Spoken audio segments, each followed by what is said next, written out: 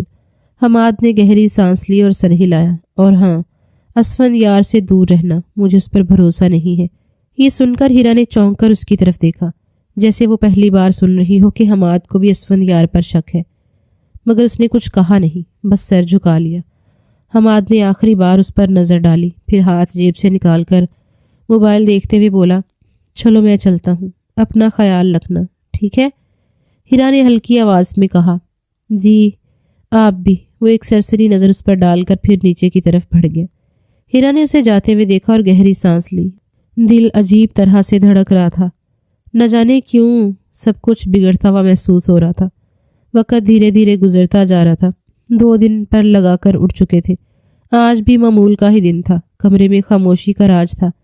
ہیرا کھڑکی کے قریب کھڑی باہر آسمان کو دیکھ رہی تھی، جہاں بادلوں کی اوٹ سے سورج جھانک رہا تھا۔ اس کے دل میں طوفان مچا تھا، مگر چہرہ اسپاٹ تھا۔ اچانک دروازہ زور سے کھلا اور زمان صاحب تیز قدموں سے اندر آئے۔ ان کے چہرے پر غصے کی لکیریں واضح تھی اور آنکھوں میں ناراضگی تھی۔ یہ سب کیا ہو رہا ہے ہیرا؟ ان کی آواز کمرے میں گونجی۔ ہیرا نے چونک کر انہیں دیکھا، مگر خاموش رہی۔ تمہاری ماں پھر وہی حرکت کر رہی ہے، اور تم نے مجھے بتایا تک نہیں۔ ان کی آواز میں سختی تھی۔ ہیرا نے آہستہ سے نظریں جھکا لی۔ تاؤ، مجھے مت کہو تاؤ۔ وہ دھاڑے، یہ نکاح اس جمعے کو طے کر دیا گیا ہے اور مجھے آج معلوم ہو رہا ہے۔ کیا تمہیں ذرا بھی خیال نہیں آیا کہ مجھے بتانا ضروری ہے؟ ہیرا نے ہونٹ بھینچ لیے، پھر دھیرے سے بولی، یہ امی کی خواہش ہے تاؤ، امی کی خواہش۔ زمان صاحب طنزیہ ہنسے۔ اور تمہاری کیا خواہش ہے ہیرا؟ کیا تم اس نکاح کے لیے تیار ہو؟ ہیرا نے ایک پل کے لیے سانس روکی، پھر آہستہ سے سر جھکا لیا۔ میری کوئی دلچسپی نہیں ہے تاؤ۔ زمان صاحب نے غصے سے ہاتھ ہوا میں مارا۔ پھر تم خاموش کیوں ہو؟ اگر تم نہیں چاہتی تو انکار کرو، میں ہوں نا، میں دیکھ لوں گا سب۔ ہیرا نے آہستہ سے نظریں اٹھائیں۔ ان کے چہرے پر شدید غصہ تھا، مگر آنکھوں میں ہلکی سی پریشانی بھی تھی۔ مرہا کو سنبھالنا میری مجبوری ہے تاؤ۔ اس کی آواز بہت دھیمی تھی، مگر اس میں ایک تھکن جھلک رہی تھی۔ اس کی خاطر مجھے یہ نکاح کرنا پڑ رہا ہے۔ زمان صاحب چند لمحے حیرانی سے اسے دیکھتے رہے، جیسے اس کی بات سمجھنے کی کوشش کر رہے ہوں۔ پھر وہ ایک جھٹکے سے پیچھے ہٹے اور تلخی سے بولے، تمہاری ماں نے ہمیشہ اپنی مرضی چلائی ہے، اور اب تم بھی وہی کر رہی ہو۔ تمہیں اندازہ بھی ہے کہ تم کیا کر رہی ہو؟ اسفندیار۔ وہ رک گئے، جیسے اس کا نام لینے پر بھی غصہ آ رہا ہو۔ وہ تمہارے قابل نہیں ہے ہیرا۔ ہمارے گھر کی ایک بیٹی کو وہ ختم کر چکا ہے، اور اب تم بھی۔ ہیرا نے نظریں چرا لی۔ امی سمجھتی ہیں کہ یہی صحیح ہے۔ زمان صاحب نے طنزیہ ہنسی ہنسی۔ ہاں، تمہاری ماں نے ہمیشہ اپنے فیصلے ٹھیک سمجھے، مگر نتیجہ تم سب جانتی ہو۔ ہیرا نے لب بھینچ لیے مگر کچھ نہ کہا۔ زمان صاحب نے ایک گہری سانس لی، جیسے خود کو سنبھال رہے ہوں، پھر دھیرے سے بولے، میں یہ نکاح رکوانے کی پوری کوشش کروں گا ہیرا۔ میں تمہیں یوں قربانی نہیں دینے دوں گا۔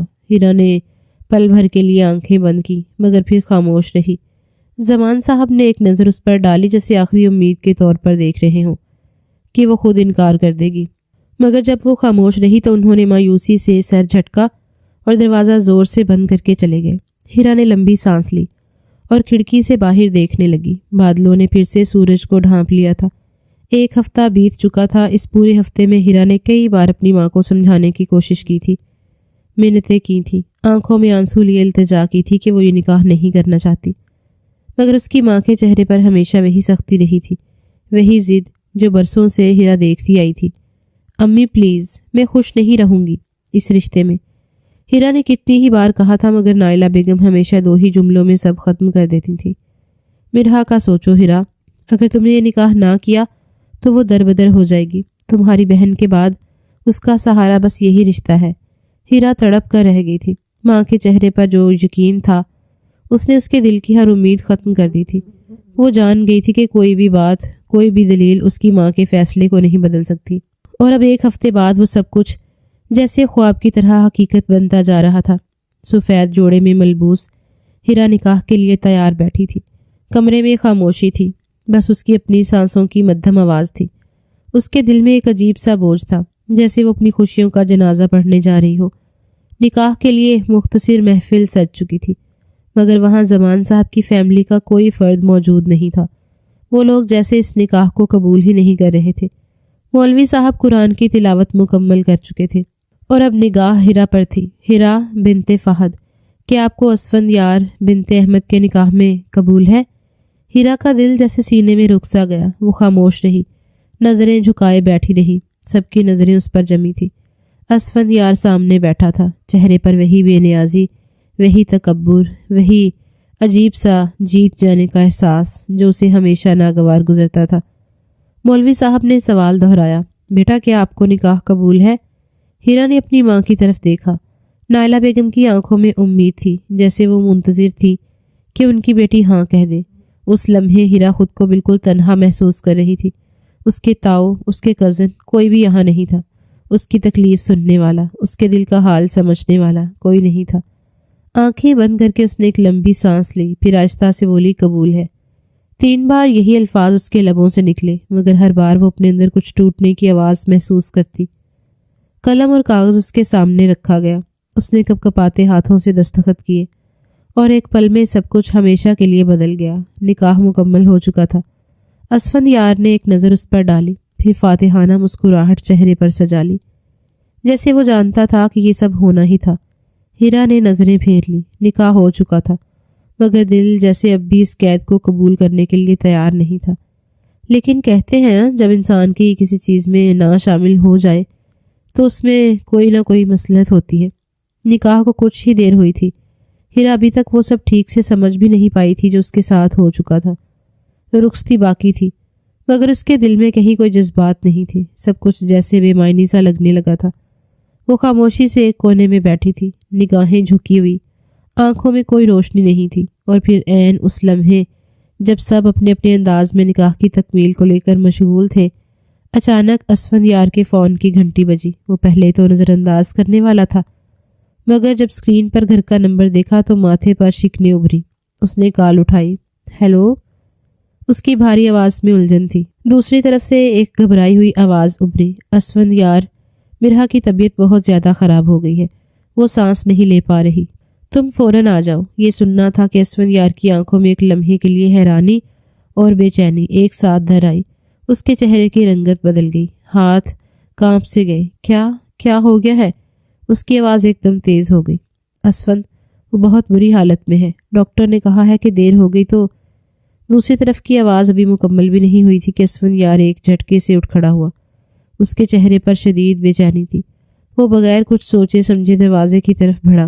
ہیرا نے چونک کر اسے یوں گھبرایا ہوا دیکھا، مگر کچھ پوچھنے سے پہلے ہی وہ تقریباً بھاگتا ہوا باہر نکل گیا تھا۔ پوری کایا پلٹ گئی تھی۔ ابھی تھوڑی دیر بعد جو رخصتی ہونے والی تھی اس کی جگہ یکدم پریشانی ہو آئی تھی۔ وقت جیسے تھم سا گیا تھا۔ 1 گھنٹہ بیت چکا تھا اور اس گھنٹے میں ہیرا کے دل کی دھڑکنیں ویسے ہی بے ترتیب تھی جیسے کوئی انہونی ہونے والی ہو۔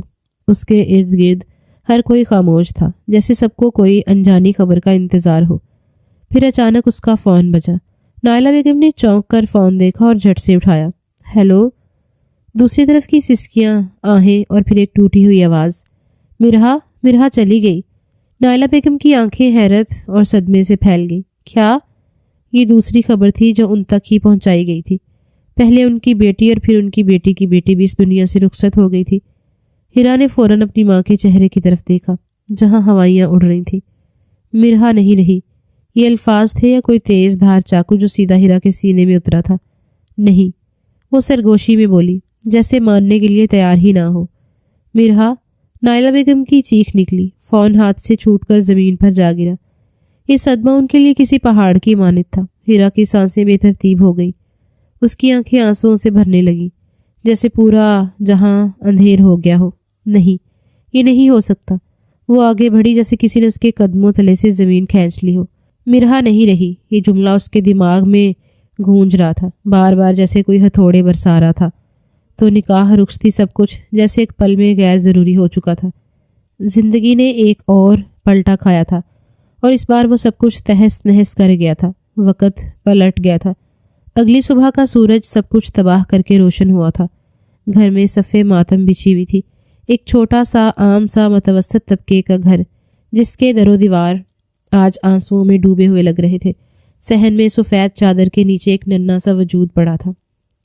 وہ وجود جو ابھی زندگی دیکھنے کے قابل بھی نہیں ہوا تھا، جو دنیا کے دکھوں سے نا واقف تھا مگر اس دنیا کو چھوڑ کر جا چکا تھا۔ ہیرا اندر غسل کے کمرے میں کھڑی تھی۔ اس کے ہاتھ کانپ رہے تھے، آنکھوں میں دھند سی چھا گئی تھی۔ سامنے ایک معصوم سی بچی کا بے جان وجود پڑا تھا۔ مرہا، اس کی بھانجی، اس کی رشانہ کی نشانی۔ وہ جھک کر ننھی سی لاش کے چہرے پر ہاتھ پھیرتی ہے جیسے ابھی بھی یقین نہ آ رہا ہو کہ وہ چلی گئی ہے۔ اس کے آنسو ٹپ ٹپ کر کے اس کی گلابی جلد پر گر رہے تھے۔ مرہا، میری بچی۔ اس کے لب کانپے، آواز رند گئی۔ اگر میں وقت پر مان جاتی، اگر میں پہلے ہی ہاں کر دیتی تو شاید میں تمہیں بچا سکتی، شاید میری بہن کی نشانی مجھ سے نہ چھین لی جاتی۔ اس کا دل پھٹ رہا تھا۔ ایک بے بسی، ایک اذیت اس کے اندر اتر رہی تھی۔ وہ سوچ رہی تھی کہ اگر اس نے جلدی فیصلہ کر لیا ہوتا، اگر اس نے اپنی ضد چھوڑ دی ہوتی تو شاید مرہا کو وہی محبت دے سکتی جو رشانہ کے بعد اسے ملنی چاہیے تھی۔ اس نے کانپتے ہاتھوں سے بچی کے بالوں کو سہلایا، اس کے ننھے سے ہاتھ کو تھاما۔ میری گڑیا، میری بہن کی نشانی، میں تمہیں بچا نہیں سکی۔ اس کی ہچکیاں شدت اختیار کر گئیں۔ اس کے پیچھے کھڑی عورتیں بھی آنکھوں میں آنسو لیے اسے دیکھ رہی تھیں۔ نائلہ بیگم ایک کونے میں سسک رہی تھیں مگر کچھ کہنے کے قابل نہ تھی۔ باہر سے مردوں کی آوازیں آ رہی تھیں۔ جنازہ تیار ہو چکا تھا۔ ہیرا بیٹا، بچی کا آخری دیدار کر لو، اسے لے جانے کا وقت ہو گیا ہے، کسی بزرگ عورت کی آواز گونجی۔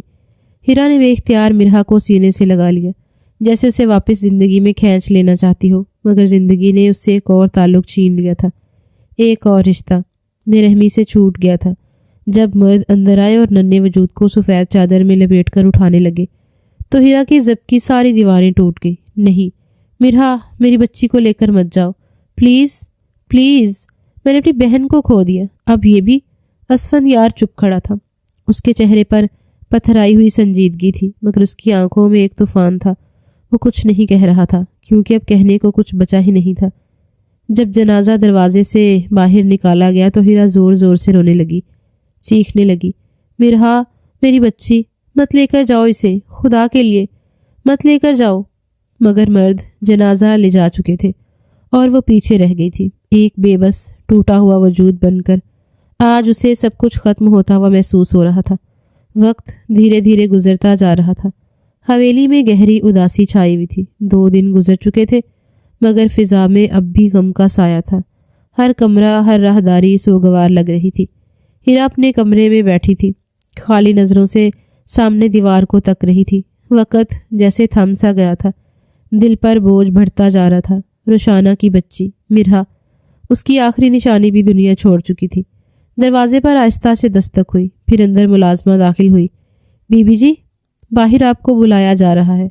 اسفند صاحب اور ان کی والدہ آئے ہیں۔ ہیرا کے جسم میں جیسے سرد لہر دوڑ گئی، آنکھیں حیرت اور بے یقینی سے پھیل گئیں۔ کیا وہ یہاں؟ ملازمہ نے سر جھکا لیا۔ جی بی بی۔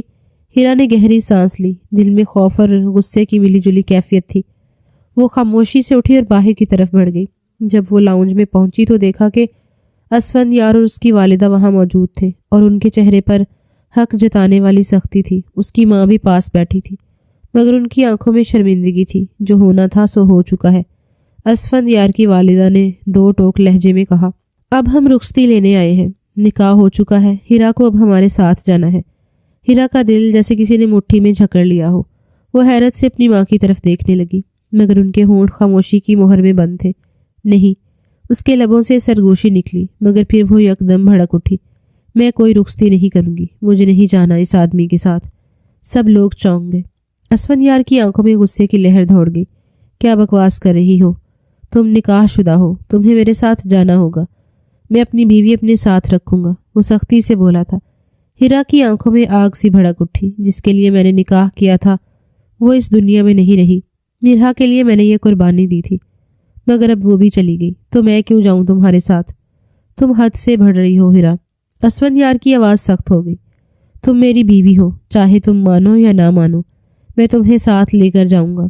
یہ کہہ کر اس نے ایک قدم آگے بڑھایا اور ہیرا کی کلائی تھام لی، جیسے زبردستی اس سے لے جانے لگا ہو۔ چھوڑو مجھے۔ ہیرا چیخی اور اس کے ہاتھ جھٹکنے کی کوشش کی، مگر اسفند یار کی گرفت مضبوط تھی۔ اچانک سے اس کا آنا اور اتنی بدتمیزی کرنا اسے خوف زدہ کر چکا تھا۔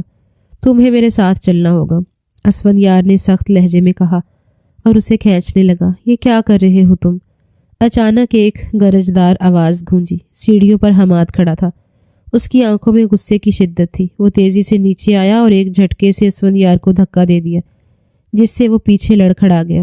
دور رہو میری کزن سے، حماد کی آواز گونجی۔ وہ کہیں نہیں جانا چاہتی تو زبردستی کیوں کر رہے ہو؟ اسفند یار نے غصے سے اسے گھورا۔ یہ میرا اور میری بیوی کا معاملہ ہے، تم بیچ میں مت آؤ۔ بیوی؟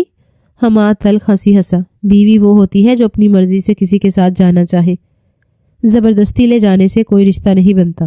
اس نے آگے بڑھ کر اسفند یار کی کلائی سختی سے پکڑی اور باہر کی طرف دھکیلنے لگا۔ اب نکل جاؤ یہاں سے، اور دوبارہ اس گھر میں قدم رکھنے کی جرت مت کرنا۔ اسفند یار کی والدہ نے کچھ بولنے کی کوشش کی، مگر حماد کی نظریں اتنی سخت تھیں کہ وہ کچھ کہے بغیر ہی پلٹ گئی۔ چلو اماں، اسفند یار نے دانت پیس کر کہا اور دروازے کی طرف بڑھ گیا۔ ایک آخری نظر ہیرا پر ڈالتے ہوئے وہ سخت لہجے میں بولا تھا، یاد رکھنا، تمہارا یہ کیا تمہارے ہی آگے آئے گا۔ تم نے بہت غلط انسان سے پنگا لیا ہے۔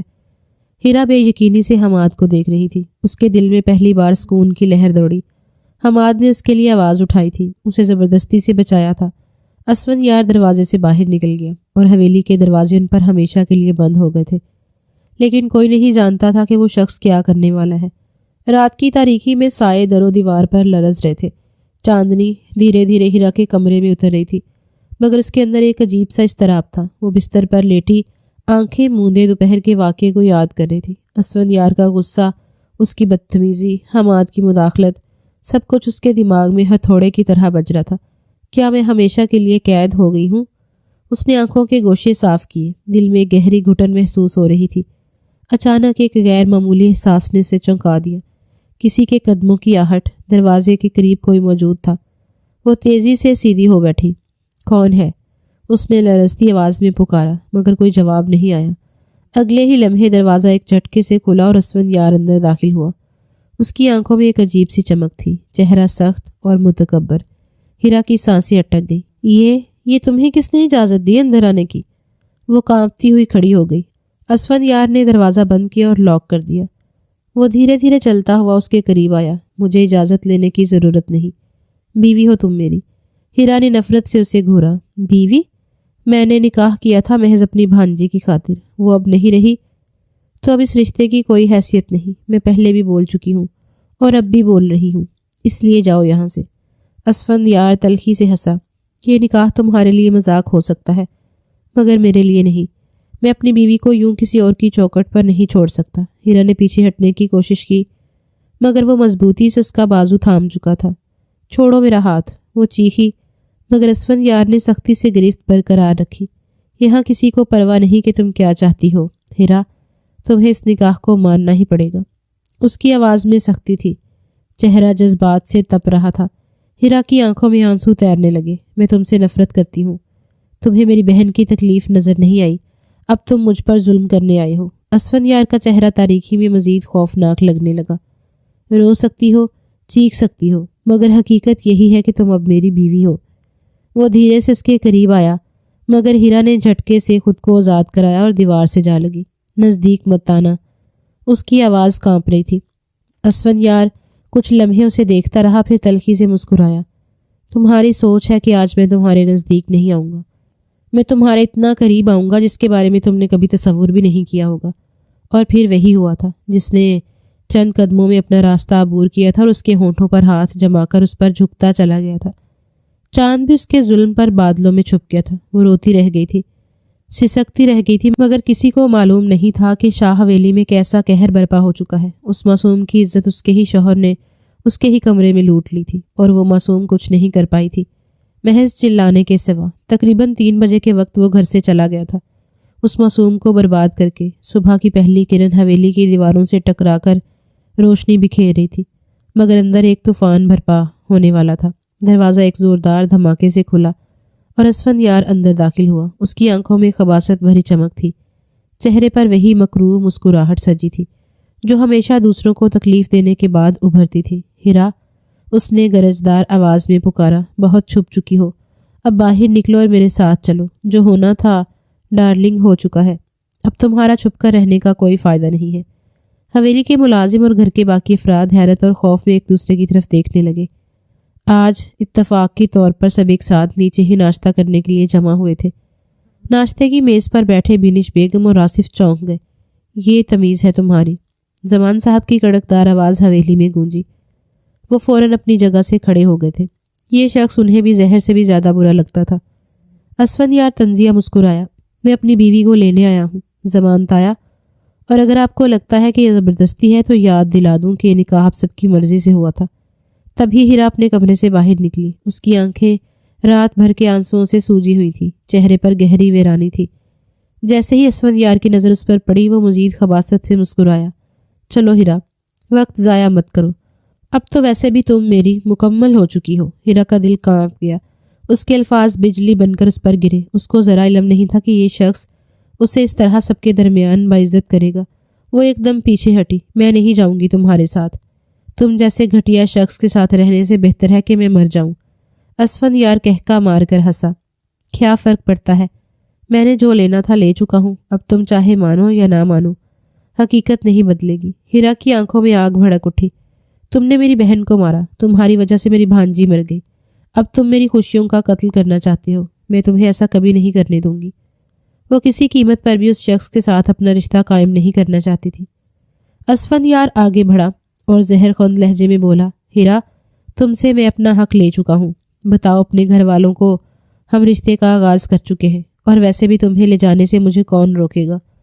مگر اس کے الفاظ ابھی مکمل بھی نہیں ہوئے تھے کہ ایک زوردار دھکا اسے پیچھے کی طرف لڑکھڑا گیا۔ میں روکوں گا، حماد کی گرجدار آواز حویلی میں گونجی۔ اس کے چہرے پر شدید غصہ تھا، آنکھوں میں طوفان برپا تھا۔ یہ میری کزن ہے، میری ذمہ داری ہے، میں تمہیں اس پر مزید ظلم کرنے نہیں دوں گا۔ اسفندیار نے توازن بحال کرتے ہوئے تلخی سے کہکا لگایا، واہ، تو اب یہ تمہاری ذمہ داری بن گئی، حد میں رہو، بیوی ہے میری، اور ہم دونوں رشتہ شروع کر چکے ہیں۔ یہ سننا تھا کہ حماد کا صبر جواب دے گیا۔ وہ ایک جھٹکے سے آگے بڑھا اور اسفندیار کو دوبارہ دھکا دیا، مگر اس بار اس شدت سے کہ وہ فرش پر گر پڑا۔